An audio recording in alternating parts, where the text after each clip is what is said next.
In today's video, I'm going to teach you how to create a YouTube intro using Renderforest. By the end, you'll have a clean, professional intro you can place at the start of your videos to set the tone and reinforce your brand. First, head over to the Renderforest website and log into your account. Before you dive in, have your logo file ready on your computer so you can upload it quickly later. A high-resolution PNG, ideally with a transparent background, will give you the best result. Once you're in, look at the left panel and click on Templates.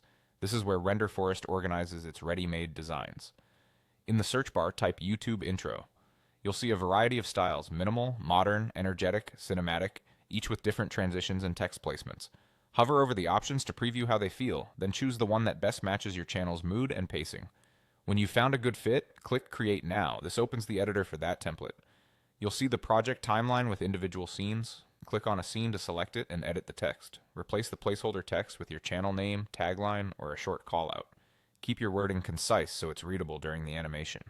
If the editor allows, adjust font size or spacing slightly to avoid crowding, and make sure your text contrasts well with the background so it pops on both desktop and mobile screens. Next, add your branding. Click on Logo or Image, then upload your logo from your PC. Ensure the logo is centered and not too close to the edges so it doesn't get cropped by platform overlays. If your logo has a lot of fine detail, consider a version with a simpler mark for clarity at smaller sizes. Double-check how the logo appears against the animation's colors and light effects. Now it's time to see it in action. Click Preview to watch the intro from start to finish. Pay attention to timing. Your text should appear long enough to read comfortably, and the logo should land crisply at the end. If anything feels rushed or off-center, go back to the scene and make quick adjustments, then preview again until it feels right. Happy with the result? Click Export and download the video. Save it with a clear name so you can easily drop it into your editing timeline. That's it, your YouTube intro is ready to elevate your videos from the very first second.